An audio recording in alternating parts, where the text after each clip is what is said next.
গত ক্লাসে একটু রিভিউ করে আমরা আগাচ্ছি যে আমরা কার্বোহাইড্রেটের জন্য প্রথমে যে টেস্টটা করবো এটার নাম হলো মলিস টেস্ট। মলিস টেস্ট যদি পজিটিভ হয় তাহলে কার্বোহাইড্রেট, যদি নেগেটিভ হয় তাহলে নন কার্বোহাইড্রেট। যদি এরপর আমরা কার্বোহাইড্রেট আয়োডিন টেস্ট করব, যদি পজিটিভ হয় তাহলে পলিস্যাকারাইড।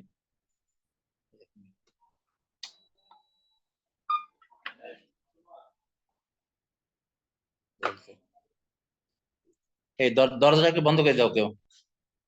এই দিলীপ, দরজাটা ফিরাই দাও। তোমার ই হইলো ওই যে কার্বোহাইড্রেট হইলে যে তোমার আয়োডিন টেস্ট পজিটিভ হলে পলিস্যাকারাইড আর নেগেটিভ হলে মনোস্যাকারাইড। এবং পলিস্যাকারাইডের মধ্যে যদি আমাদের ব্লু কালার আসে তাহলে অ্যামাইলোজ, ভায়োলেট কালার আসলে অ্যামাইলোপেকটিন, এবং রেড কালার আসলে গ্লাইকোজেন। আর ইসে আমরা কি করব, দরজা ফিরে দিব। ওই যে মেয়েটা আবেদন দিয়েছে নাকি স্যার এর জন্য?